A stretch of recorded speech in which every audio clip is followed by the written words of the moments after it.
two topics for the podcast are Bitcoin and politicians.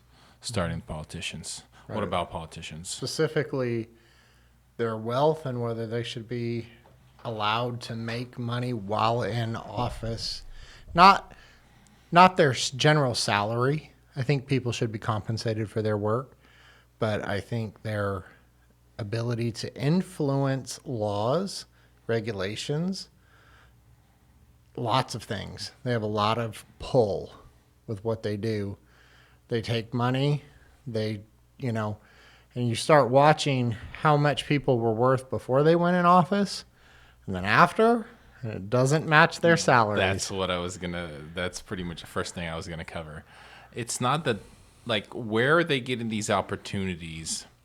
Because to me, it seems like getting a political position is not serving the people anymore. Political position is like you're getting a position of like gold, something where you're going to be really well off.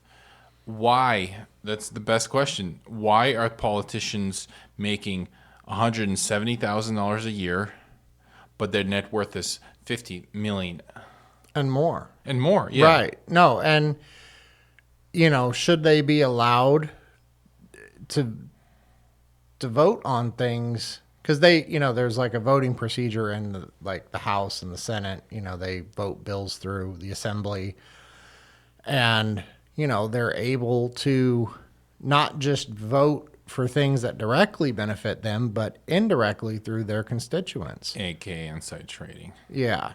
I mean, ultimately, because inside trading is no. But ultimately, that's where it's at. It's where it's going. Because, like, if I get the inside scoop for some sort of law we're gonna be voting on, in 20 days, I'm gonna tell my buddy, or I don't know, in this case, family member or something, hey, make sure you put a lot of positions on this. But I think certain stock. I've always thought from youth, like before I really understood anything and how deep corruption could run. And I'm not saying that every politician is corrupt, but when you take a public office, I feel like you're something that they should limit them to is their financial gain, specifically for the reason, because this has nothing to do with wanting a person to prosper or not. If you want to be a rich business tycoon, go for it. Go do it. Absolutely, more power to you. But I think to have a true scope of wanting to serve the public in the office that they represent, whatever that office is, they need to have salary caps.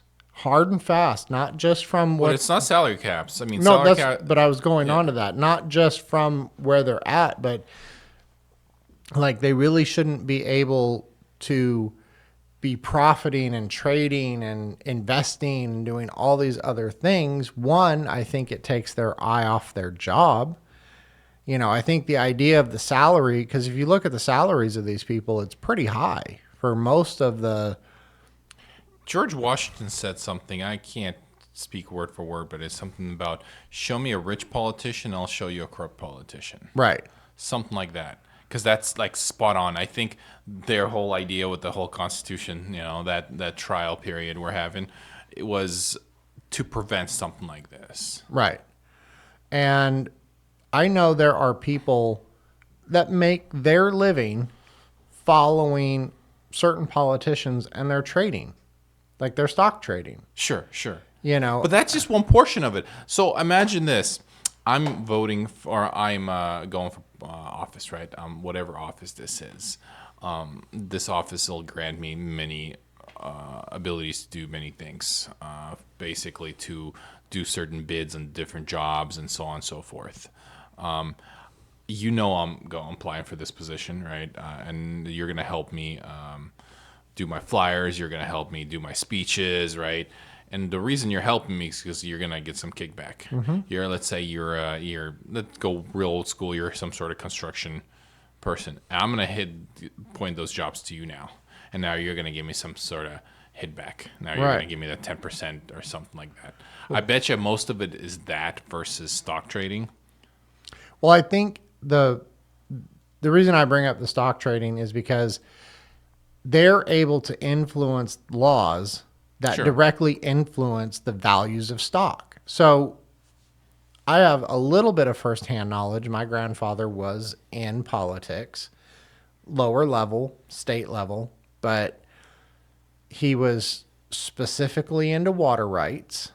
And you could make or break the value of land, large portions of land. Okay, perfect example. Right. That's a beautiful example. By how you either restrict or allow water rights to proceed.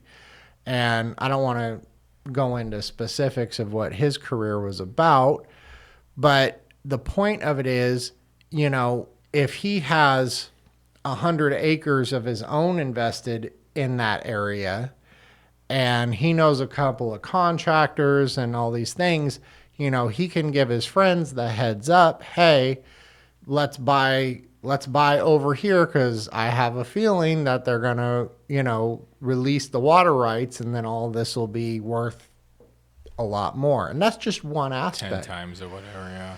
And I know, especially with technology, think about the Clinton administration and how he deregulated. We wouldn't have Amazon if it wasn't for Clinton, period. The deregulation thing that he did. Right. The way he deregulated stuff that was able to go over the internet.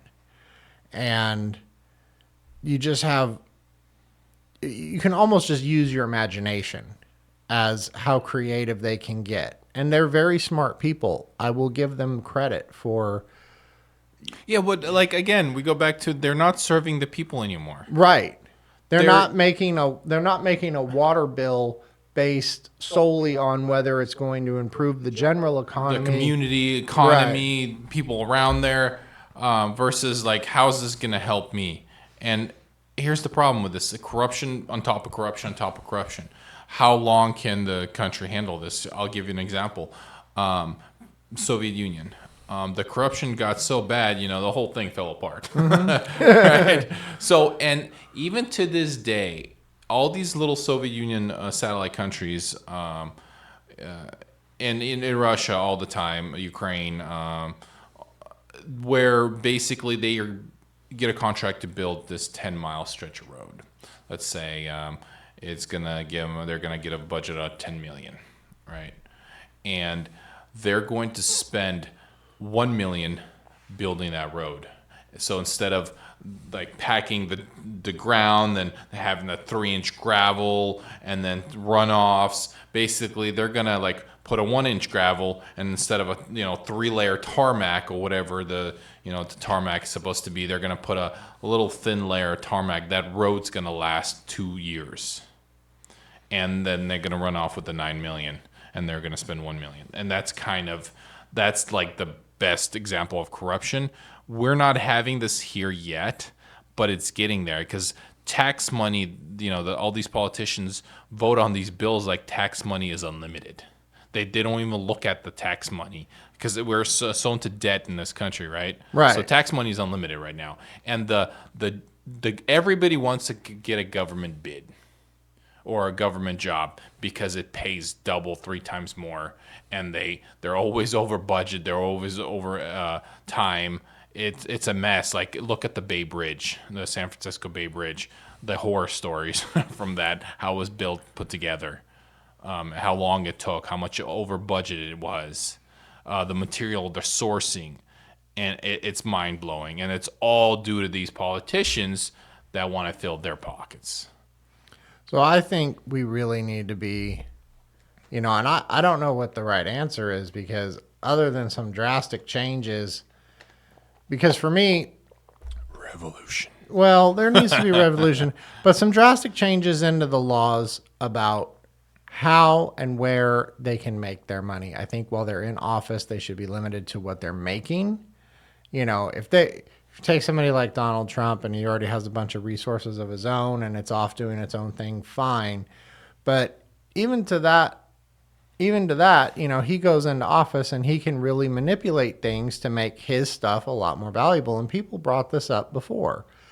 Sure, isn't he like one of the very few politicians, if not the only president, that his wealth lowered during his office? It is. And I really think that Interesting. is, not supporting any politician or political party, but I think you can take a look at that and ask a legitimate moral question. What was his motivation then and what is his motivation now? Because clearly he's not motivated to get back into office to make. Sure. Well, Yeah. okay, fine. Let's take the president before him, Obama's. They're very wealthy right now. Okay, I'll give them their books. They wrote a lot of books. They get paid for speeches. They're making a lot of money that way. Did you know? I just found this out today, according to TikTok. uh, they've had their hands in 169 films. Interesting. I didn't know that many. I know they're co-producing or something with it. Right.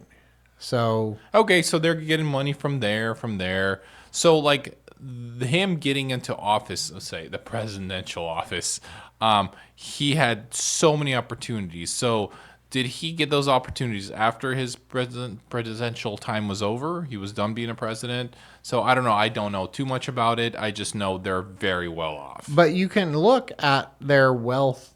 That is part of their like public record, I think. Anyways, you could see how much they were worth going into the office and out of the office, an 8-year span, and it's mind blowing. I know that part. Yeah, I know it was so much more. And if you calculate his salary of whatever the president gets, 250K a year. Yeah, It doesn't make sense. it has no right. It has Yeah, no, it's like, not even a what? percent. Like if he's busy being the president running the country, like who's making those business deals in the background? Like where did he acquire that wealth from? Right, So those are all and great that questions. always seems to be a mystery.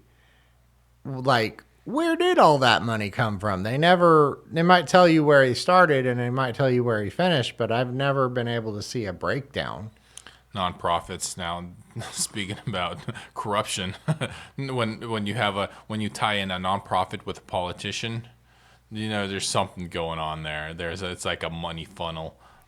But I think the focus that people should be on, and this is where kind of my heart is with it, is I think the system that we have, if you read it on paper, it's a pretty sound system, like conceptually speaking, The Constitution.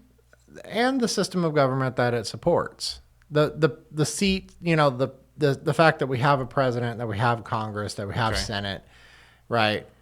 3 branches of government. 3 branches of government, all those things. It's a very good system on paper. Sure. I think it's the best system so far that I've seen in history. Right. But I think the practice is a little bit different than what it really is. And I think the whole idea that gets, like I said, kind of where my heart is, why is my heart thinking this way? And what it's thinking is the reason for the salary caps and, to closely monitor where and how they're making money. Because again, I'm not opposed to if you have a CD accruing interest that you had since you were a kid. It's not like they should cut you off from accruing interest on money that you had before you ever got Sure. into office. But the reason for holding that down and really creating a bubble around a person in public office like that, financially speaking, is so that way we can gauge whether that person really wants to be a public servant, because it's a burden. I've been in courtrooms, I've been in, the Capitol building. Those guys' jobs, they're not easy, and they do deal with a lot of things. It's a very burdensome job. So why, you should, Mediating. right. So the people that want to get in should be wanting to get in.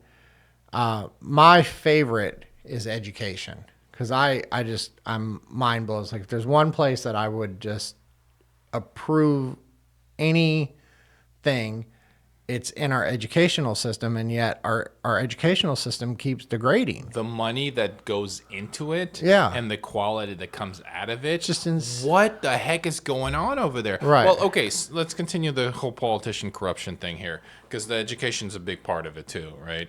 Because again, it's part of a government agency now. Well, and I feel like, again, it's kind of it's much easier to control less intelligent people.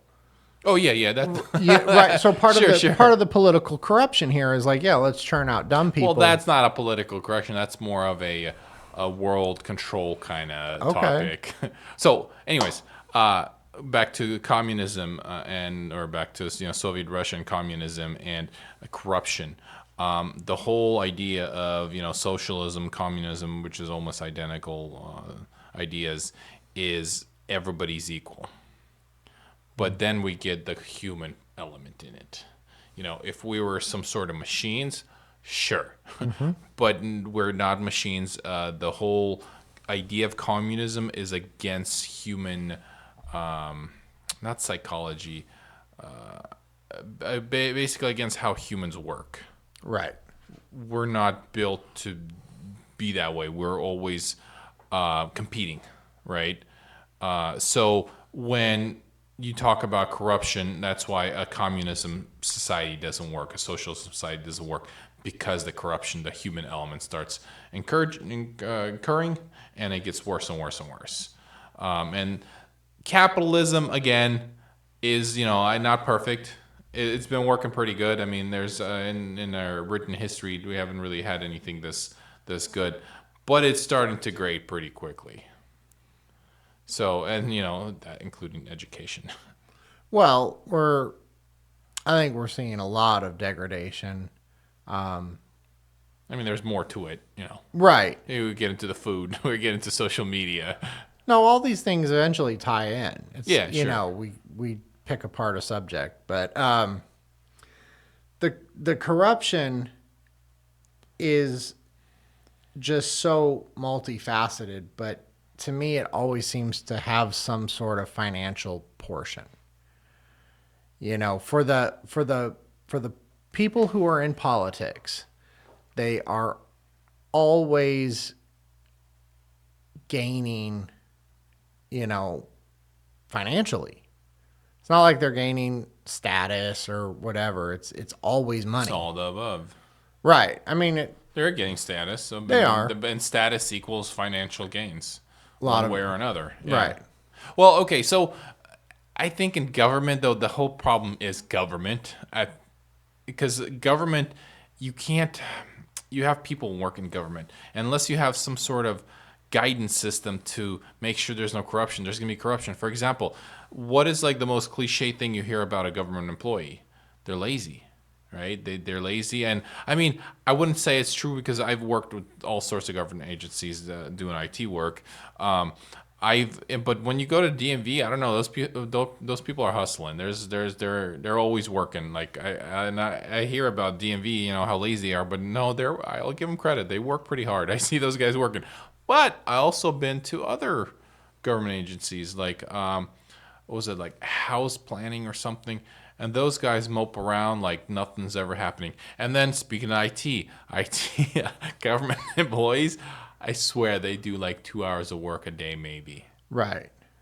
And then education. I had my dad worked in education for a time, and he was telling me how well those people worked in government. And then I had other friends that went into the government, like I forget, it was like in finance or insurance, something. It was a government agency, and in 2 years he got promoted over people that had been there for 10 years because he worked. And those people didn't do anything. So, I mean, there's a financial, like you were saying, financial benefit to all of this. But I think there's a big difference between a government employee and somebody who's holding a public office. Oh, no, absolutely agree. Yeah. You have so much more power. Well, the employee, of course they can mope around because they have security. It's like one of the other parts about wanting to get into a government job is that it almost is impossible to get fired. That's pretty corrupt to me. Well, I mean, the corruption, the corrupt tentacles, they reach so far through our current system of government. It is mind blowing. Like, is there any way to go back on this? Is there any way to kind of clean it up a little bit? Can you even clean it up? It's like computer code, for example. When your computer code is so big, so large, you get, like I say, for Windows 11. Windows 11 is just tons of computer code. And you trying to clean up like the initial code, somehow you'll break the system. You can't. You have to start from scratch, or I don't know. well, I think that goes back to my argument. My argument is going to stay on this is there has to be something keeping their salaries on point. And the reason for it is their motivation. You want to get in.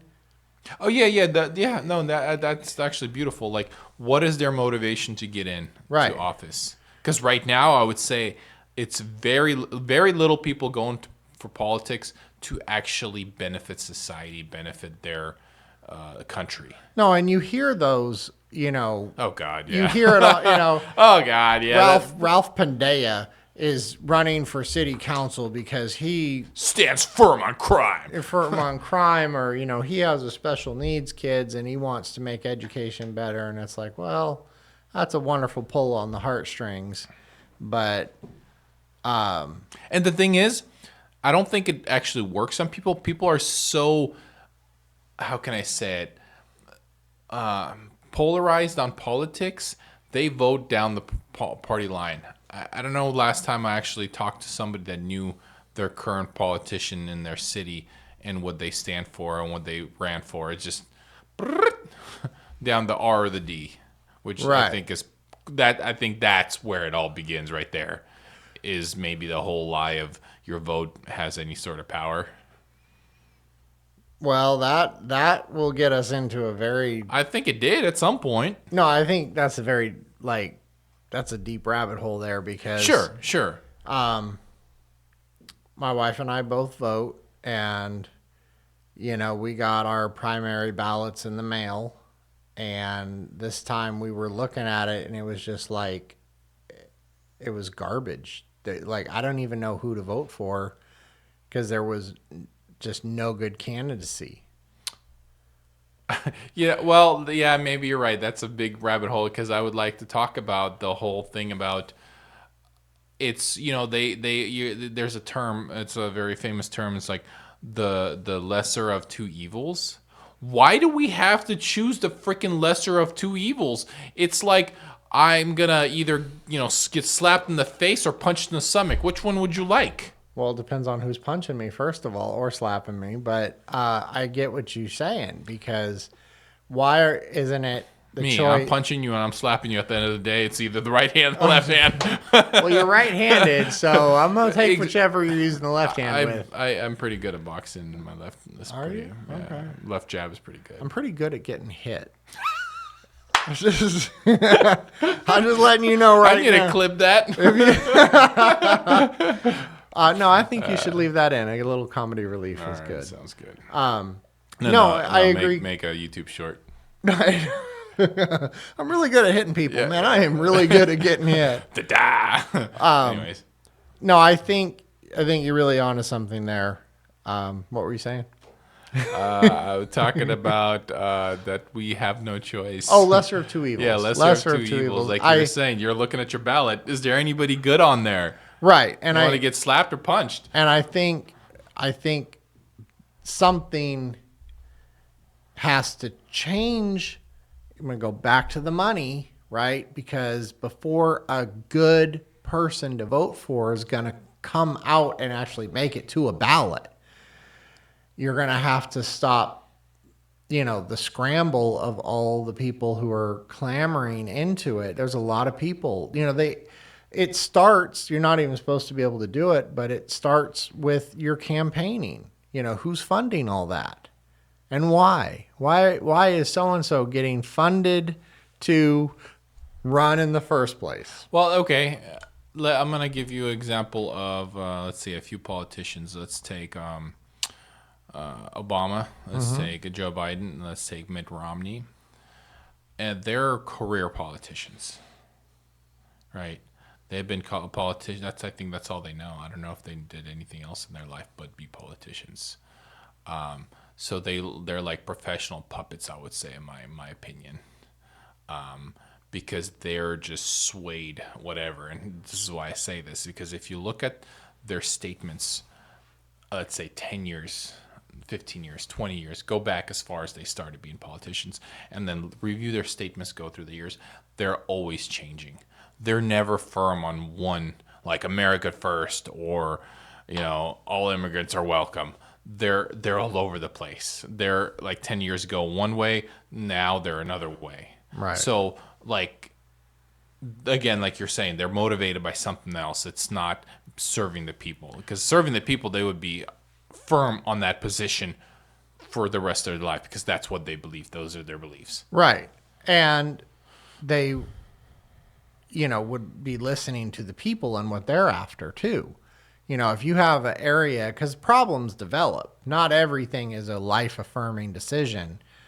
Some issues are, but others arise. Homelessness is a good example of something that hasn't always been where we're at.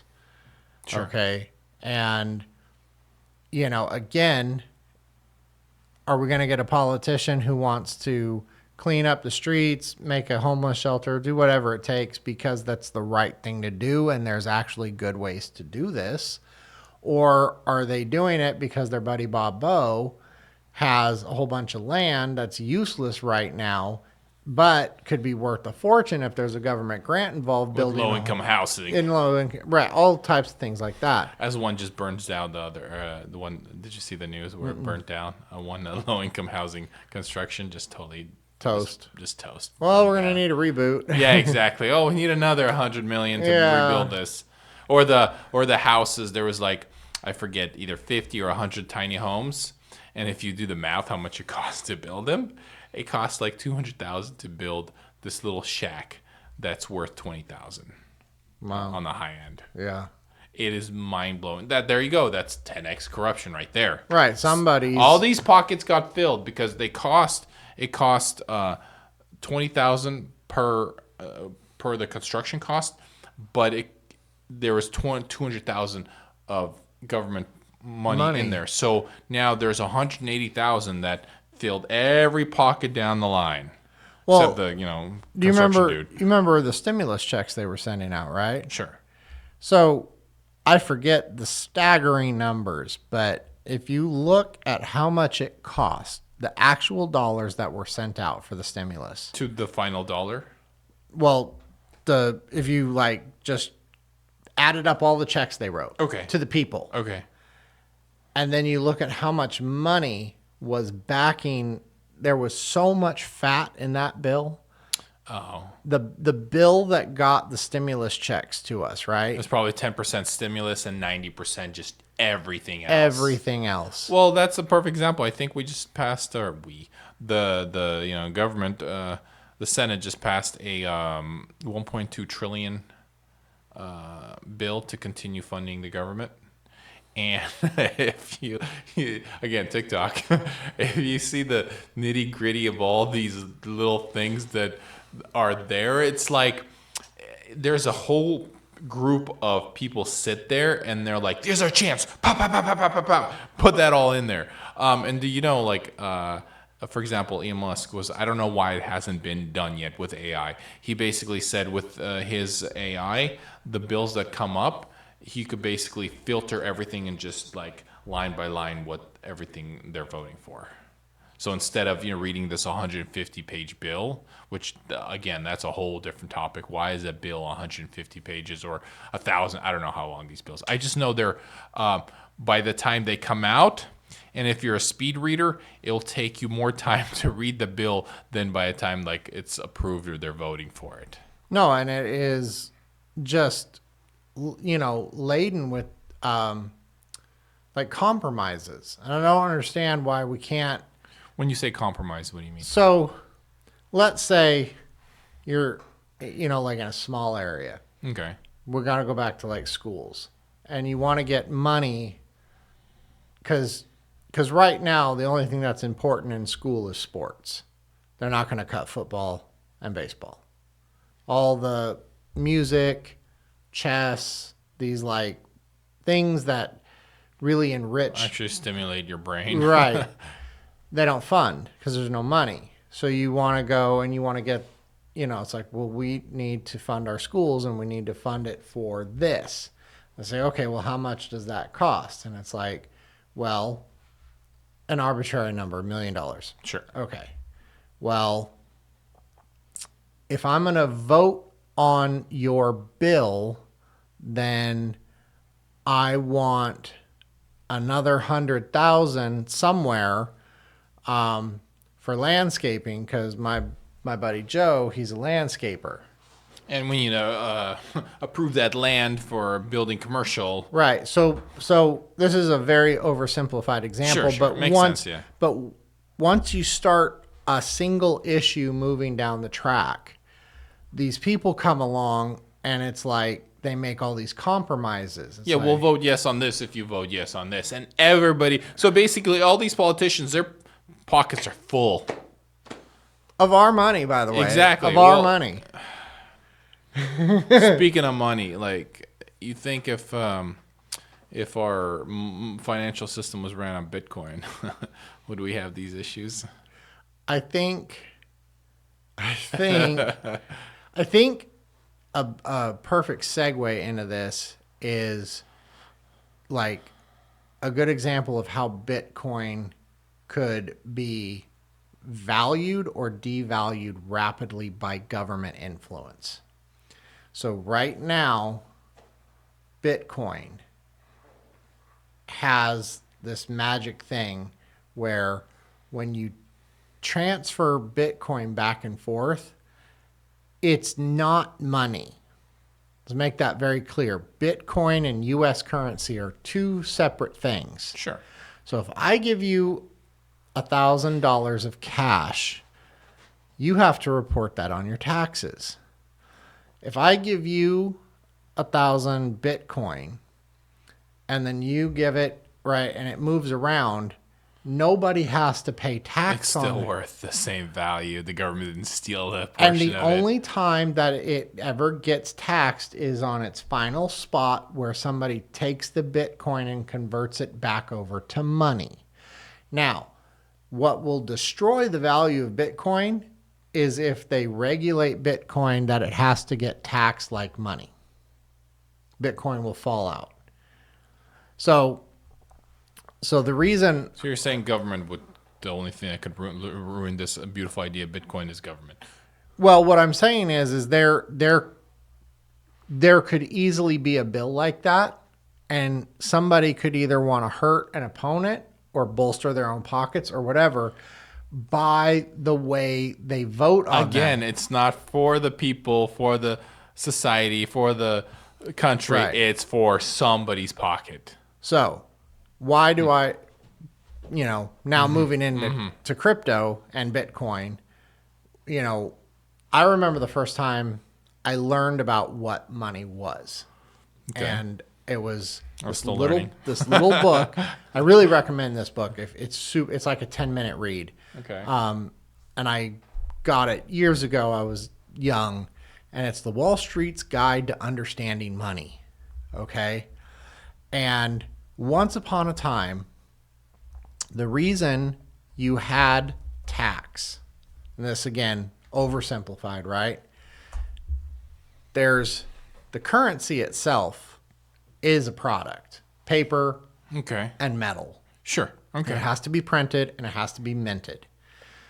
And when I move it to you, the original tax was a percentage of what they were figuring it would wear out. So how many times can a bill... Fascinating. How many times can a paper bill go from me to... How many times can a gold coin Right. change hands and those gold flakes every single time you have a Exact- gold, bag of gold and you're shaking it all the time? Right. So the original idea of a tax was it was just a maintenance fee on a Fascinating. tool, because currency is a beautiful concept, because in the barter system, by the way, that there's no tax on bartering. If you have a pool stick and I have a moose head on my wall that you love, You could do a swap. we can do a swap, and there's no money changing hands, and there's no tax. Barter is still, and to this day, bartering is still a So I completely, could barter my gold coin for whatever. well, you could barter gold. Gold, like basically it was a Like a nugget. rough, a nugget. Thank you, Yeah. thank you, a nugget. Yeah, if you had a nugget of gold and I was like, wow, and then we put it on a scale and it weighed up to, Well, yeah, because like 1 ounce of gold, let's say, right, or 1 ounce of silver. right. So I could barter that for whatever. So, Yeah, but I don't think that's not implemented. Like, let's say if I try to barter my silver for your car, I still have to there is no barter there on the pink slip to sign over. Yes, there It is. have to be gift. no, there is. That's the whole thing. So when you, some specific things, property, vehicles, there are some, probably something like firearms, okay? There are some things you can't barter because of the nature of what they are. You can't, like, again, CDs, stocks and bonds. They're attached to the system in a different way. Okay. But clothing, food, random supplies, there's lots of things that you can barter for. But the trouble has always been, historically speaking, that let's say you want half of my cow. Well, if I cut my cow in half and sell it to you for what you're offering, say it's, 1,000 pumpkins. I don't know. Okay, just I'm sure. random. 1,000 pumpkins. Okay. But the other half of my cow is now valueless. Okay. So currency solves this problem, because now we're able to barter and have something else be the fractorial. So Point. right, it's something. Yeah. So you can sell half a cow all of a sudden, because there's the cow has like a value, and that's where supply and demand comes Sure. in. The value of that cow plays over on the supply and demand chart.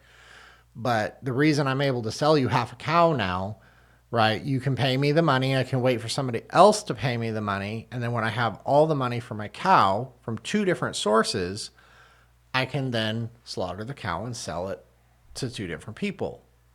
Okay. Okay. We can do that with a lot of things now that we were never able to do before, bartering. And it's much easier because there's sort of some agreed upon values of like how much money is worth, right? We're not bickering over the value of a dollar, where we might haggle with the car salesman about how much I'm paying for this car. How many dollars I'm paying for this car? Yeah. But we're not arguing over This the. dollar is only worth so much. Right. Okay, makes sense. So the reason I remember the first time I saw Bitcoin, I wish I'd bought it when I first saw it, because when I first saw Bitcoin, you and everybody else. yeah, no, but I knew, because what it was doing.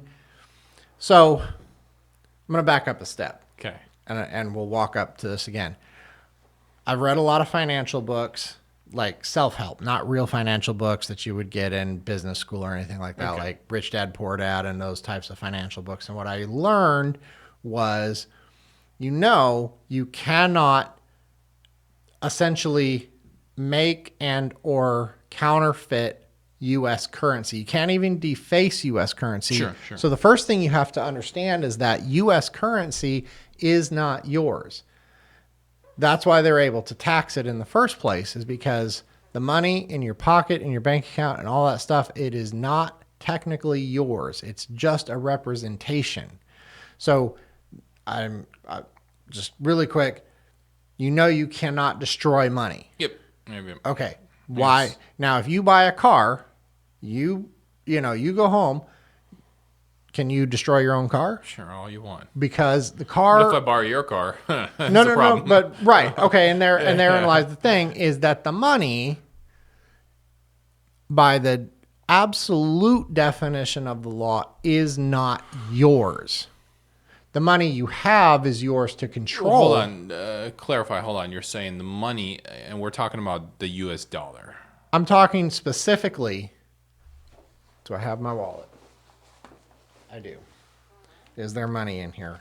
Look at that. A $1 US bill. Buddy. Right? Hey, slow down there.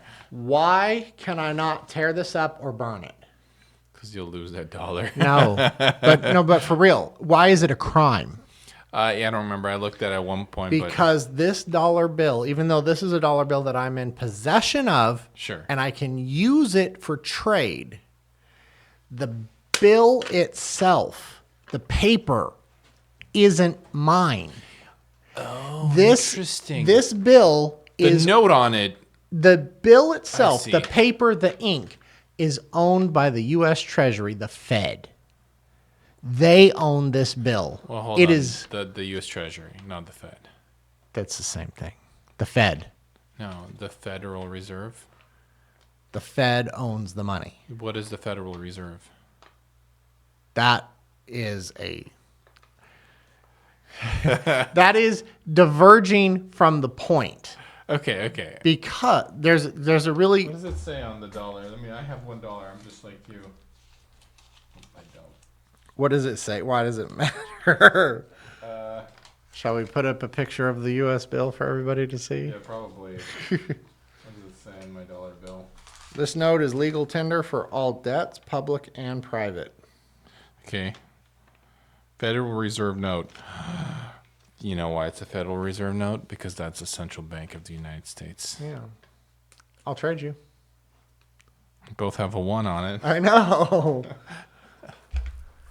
So there's an important reason for this. So Absolutely. Okay. So the fact that whether it's a dollar or a coin, that the actual money, the paper, the silver, it isn't yours. You can use it however you want legally, like legal transactions can't obviously buy drugs. Sure.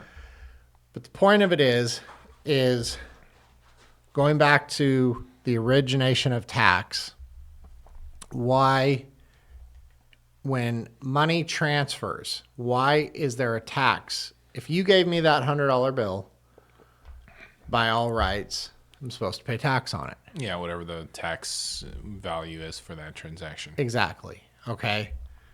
So what you cannot do, again, because it isn't yours, you can't manufacture Sure, makes sense. or counterfeit U.S. money. But you know what you can do?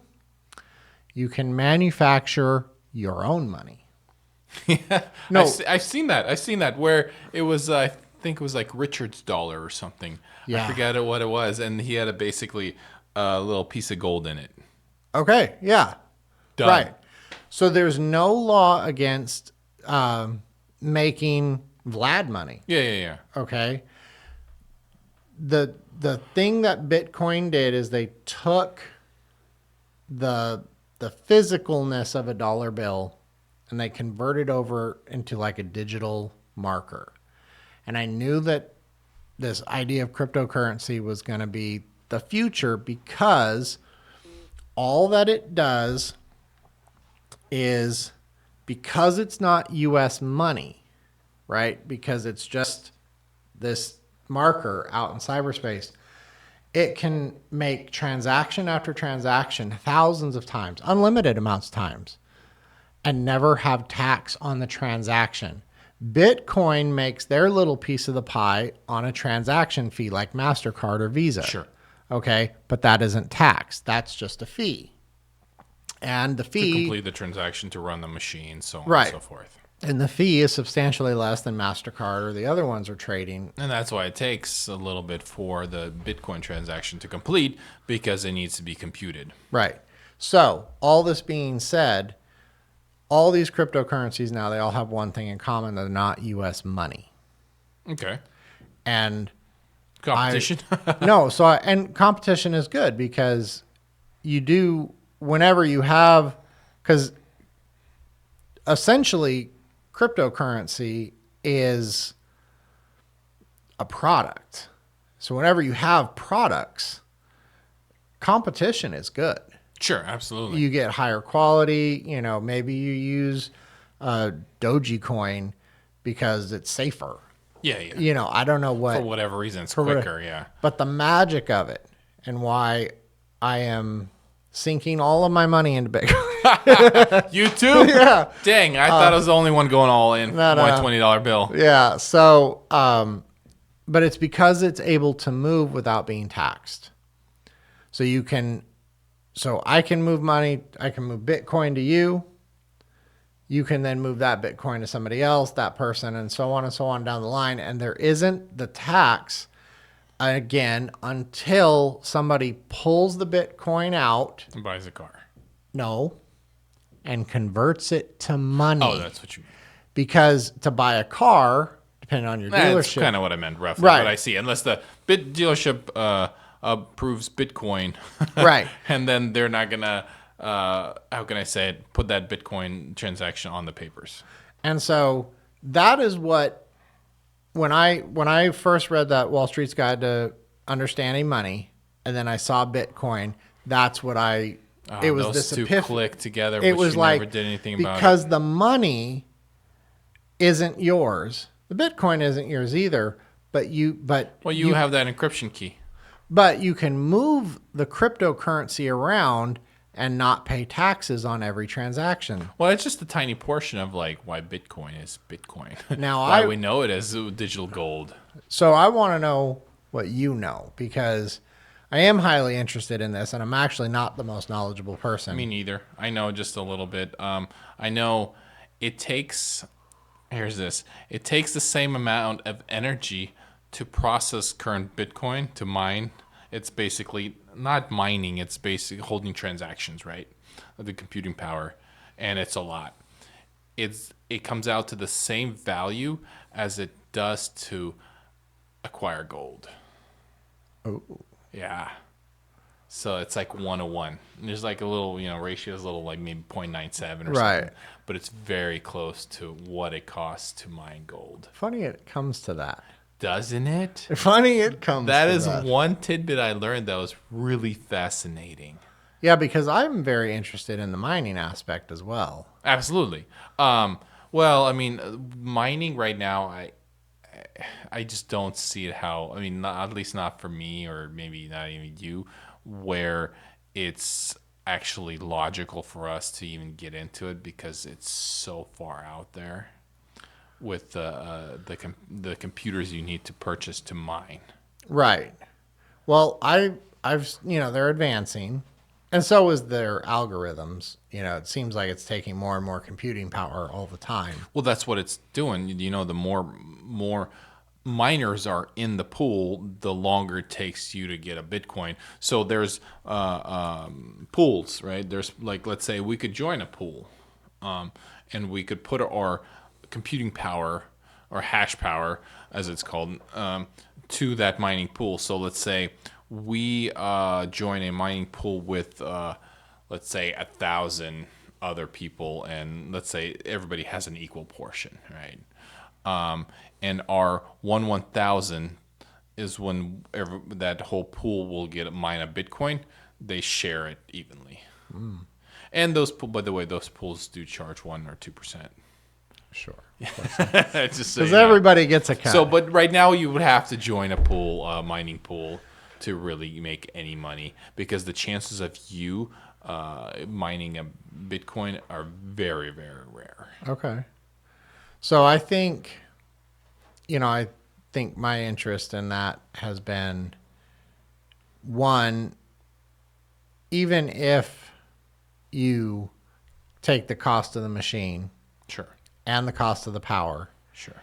if you can just have something that you can just buy and turn on, and even if it makes you a few dollars, if you just have a machine that's just making you a few dollars, Well, you should have bought one about 3 months ago or 4 months ago, because as Bitcoin price goes up, all these machines, they're all doubling, tripling in price. It's quite ridiculous. It's not even sometimes it's 1-to-1 ratio of like what you could get for Bitcoin to what Bitcoin costs or what the machine costs. But now it's like way out. Like all the pricing just skyrocketed for Bitcoin mining. It's kind of silly. Like because Interesting. before you're like if you buy a miner, you're not gonna make your money back. Now you're gonna make your money back and some, but now prices are catching back up where it kind of evens out every time. Right. And I think a lot of people have to factor in power because you have to pay Well, yeah, to yeah, run. no power. Here's the thing about Bitcoining, or just let's say that technology, just in general, because it just waste. It's just a waste of computing, of power, of energy, of everything. It's just you could say it's a waste, right? There's that school of thought, but you could also use this energy to heat up a home, heat up water, because that's all it does. It just produces heat. Right. Right. So there's actually a company that sells like a big old machine like this. It goes on your wall. It's a heater. Every time it turns on, it's mining Bitcoin.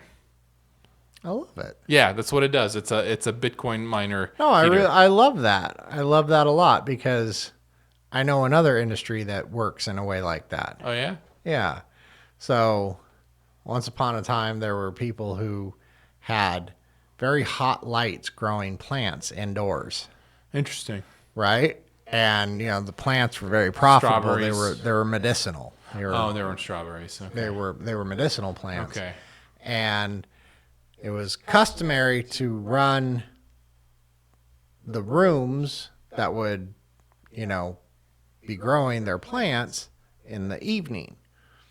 And you could take and pull the heat out of that room and put it into your house and really save money not heating your house. You still have to pay money to power the lights. Sure. And well, here's the I guess the people that are trying to bring arguments against Bitcoin is because it's producing greenhouse gases.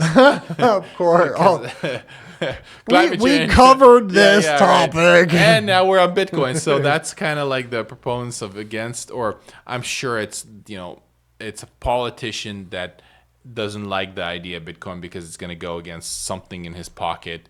And now he's like, in his think group, think group say, give me bad things about Bitcoin. And that's probably one of them. Oh, it wastes a lot of energy. It's pointless waste of energy. Well, it's not like minting is free. Not like acquiring gold is free. No, I mean, all these things, everything requires energy. Yeah, absolutely. And the thing is, like, we're inventing different ways to use this energy from mining Bitcoin. But It's quite fascinating. I like that idea that there's a, like a recycling of the byproduct. Well, the byproduct is heat, right? And that's every single computer. Like we could go to every single computer server room ever, like within this town. How many server rooms do we have? So, I worked in plenty of server rooms and they all have their dedicated AC unit. And of course they're producing something, websites, they're calculating something, holding all this data for companies. And they require power. They produce heat. So you could kind of almost say every server is pointless as well. But they're producing a product just like Bitcoin is. Right. So why? Yeah. So why is Bitcoin being demonized? Yeah, exactly. Like when you want to get down to it, and I guess you could say, well, it doesn't produce any. It has no service to it. So let me ask you this, kind of going in a different direction with this. How do you feel about the future of Bitcoin and other cryptocurrencies? So Bitcoin's very unique because it has no central unit, has no central point. For example, Ethereum was like that. It was processed. What was it? That's called proof of work. That's what Bitcoin is. Proof of work. And now, for example, Ethereum was proof of work, and now it's proof of not service. Proof of, I forget what it is. but it's not centralized. Like Ethereum, I think it's the idea of it is a revolution. It was the first one. That's why it's doing so well. There's all these other crypto technologies that got Ethereum and Bitcoin. They put all together in one, and it's more secure. But just because Bitcoin and Ethereum was first, that's why they're always on top. That's why they're worth the most. But I don't think anything compares to Bitcoin. I mean, there's others that compare to Bitcoin, but because they're not known, they're not doing so well as in, the value that's put into them. So less about the specific companies. Sure. My question was more like, oh, just the whole idea. Yeah, moving down into the future, is this a fad trend? No, that's where we're going to go. That's 100%. Because this technology works. Right. We know it works. And it's very efficient. And when you do it very well, as in you could have all control. You have more control in this technology than anything else we could think of. So now we're going to the digital dollar using the crypto technology. So that's where we're going, because the digital dollar, like you said, it's going everywhere, right? And now we could track every single point. Now we're going to take that dollar. We're going to take that dollar that you're showing me, right? Now that dollar, I could see who had it, for how long, for what product almost. So it's going there. But it's government control is where it's going. Right. I don't know how long. I mean, I could only guess how long Bitcoin's going to be around until there's some sort of outlaw of it, and then maybe it'll come back. Because the only reason Bitcoin has value is because the dollar's backing it, right? We're trading the Bitcoin for dollar. If the government says tomorrow you can't buy Bitcoin no more for whatever reason, right? You cannot, like, no company could in the United States trade dollar for Bitcoin, right? Bitcoin will plummet. Because right. we can't do anything with it. It's just useless numbers. Right, and I feel like I would hope that wouldn't happen, but I feel like there's things they could do also that would really juice up the value. Yeah, absolutely. So you mean like government, like laws? I think. Well, yeah, they make it legitimate. Right. Like there's laws passing on how it can be stored or transferred or something. It'll give it legitimacy, and let's say banks can start using it or storing their money in it, and then the value will skyrocket. Absolutely. But why would governments use Bitcoin, for example, versus having their own sort of central bank that creates their own digital dollar? Well, one nice thing about moving, so to me, this is a lot like credit. Now, as I've grown up, and I used to be a firm believer in like cash for everything, just pay your way, right? Okay. That's where I'm at right now. But okay, yeah, sure. So through the research that I've done, individual results will vary. Sure. But I don't run anything now, nothing in cash. Through a debit card. Always a credit card. Okay. Specifically a credit card, because a debit card's tied to your money. Sure. Credit cards aren't. Yep. I get lots of points. Yep. Well, for those factors, I've been wanting to do that forever. So I hear where you're coming from. Sure. So your question was like, so what's the advantage? The advantage is having that buffer. So if you trade credit, like I do with a credit card, something's wrong, I have a buffer between that transaction and what it costs, sure, and my actual money in the bank account. And then I can choose what I do with the money. So foreign policies, all these things are foreign, Well, that's because you have self-control and you're not corrupt and your taxpayer is you. Yeah. But when you have no accountability as a corrupt politician, because that's kind of what it is right now. You were telling me that government employees cannot get fired, or practically cannot get fired, right? To get fired, you got to do something real crazy. Politicians the same way. There is no, like, what job can you constantly fail at and get promoted? A politician. right? That I don't know if that's a joke, but I just I know, right? I mean, it sounds like a You joke. are an absolute failure. Run for office. Exactly. Like, so that's why it's unrealistic, your buffer idea, which is, don't get me wrong, it's beautiful because I want to do that too. But I've been thinking about it forever. You're doing it and it works great, but that's because you have accountability to yourself. Yeah, actually, I do have a government official. Well, you signed up for that. I did. You had a choice, and you're like, all right, signing this contract. But They also add to the funds. they add and vested interest for the That's right. right. That's right. There's no motivation for my government official to shortchange the system. That makes a lot of sense. Exactly. They're therefore because they care for their society or For their constituents. right. We call it our house. Yeah. Exactly. Right. So no, I just think it wasn't so much about like the unlimited movement. It's just like, if we were to say broker a deal with another country, why would we not want to use American currency? Well, one reason was because we as a country, not as an individual, but we as a country, if we had something that we could move that wasn't the actual currency, and then the other side, it's like we pay $100 million for all these, what will we get from a foreign country? Arms? Oil. Oil. No, we sell arms to the foreign countries. Right. I'm sorry, I forgot. So oil, that's a great example. So 100 million barrels of oil and steel. Okay, commodities. These things that are real, not make believe. Sure. And not some like digital Fruits, vegetables. Yeah.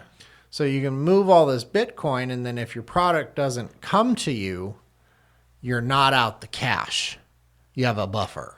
So I think governments would be wise to actually look at something like this for security reasons. Fascinating. Yeah. Okay. Because that's why I have credit. And not Bitcoin in general, but I see what you're saying. Right. Because that's why I switched over to using currency only credit cards. If somebody steals my wallet, right now, if a robber came in and stole both of our wallets, just looking at what's on the table. Yeah, I'd be very disappointed. You'd be very upset. Yeah. And I wouldn't give a. Okay. The only thing Your driving license, you're like, dang it, I have to go, get another one. Yep. So that's it. And so I have like zero liability. Not liability, but yeah, from that wallet that you carry with yourself. What I mean by liability is, if your wallet gets stolen, you're going to be out whatever's in it. Yeah. I have $2 in my wallet in cash. That's how much I'm going to be out. $2. Yeah. No, I get it. So, and again, that's not to promote, but I think Bitcoin and other cryptocurrencies are a lot like I saw Amazon. When Amazon first came out, I remember all the reports operating at a loss for another year. Stock prices continue to skyrocket. Why? Because people knew. And people did know. Mm-hmm. And I feel like that's the same thing here. I think cryptocurrency in the broad stroke term of it, I think is here to stay. Absolutely. No doubt about it. And I think we're only at the opening of the market. This is going to go on. Yeah, no, it's climbing to 1 mil. That's the Bitcoin. There's even people talking about the Bitcoin road to 1 mil. Each Bitcoin is going to be worth 1 million. Wow. Here's the thing, though, the dollar is in decline quite a bit. So I thought about this a lot. You know how the U.S. is in debt like $32 trillion. And climbing. That 32 trillion is not really worth 32 trillion. In 10 years, that 32 trillion is only going to be worth 1 trillion or whatever. Of today's money? Yeah, exactly. So, if you do the math, I don't know. I'm curious. If we take it, it's 2024 right now. If we go to 1994, 30 years ago, yes, that's 30 years ago, not 7 years ago, I know. or 10 years ago, whatever. Is what is the national debt value to the value of the dollar? Because I did 2020, not 20, I'm sorry, 2000, and $100, or let's say a dollar, is worth $1.84 now. What? Say it again. Or $1.84 back then is only worth $1 now. Okay. So it's almost half, or one. In how long? 20 years. That's not bad.